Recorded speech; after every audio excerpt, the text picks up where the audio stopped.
Hey guys, today I will show you how to change resolution in Monster Hunter World. First, launch Monster Hunter World and load into the game or reach the title screen.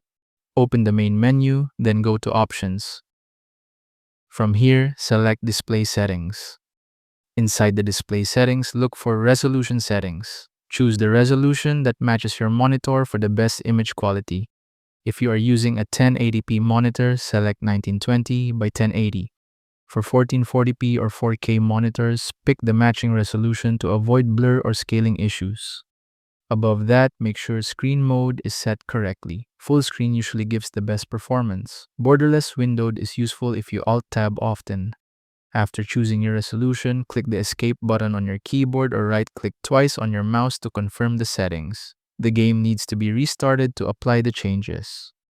If everything looks correct, save and continue playing. Changing resolution can improve clarity, performance, and overall visual comfort, especially on higher refresh rate monitors. Quick tip, changing the resolution below 1440p will remove the DLSS option. Keep this in mind if you like playing with DLSS turned on. And that is how to change resolution in Monster Hunter World. Thank you so much for watching.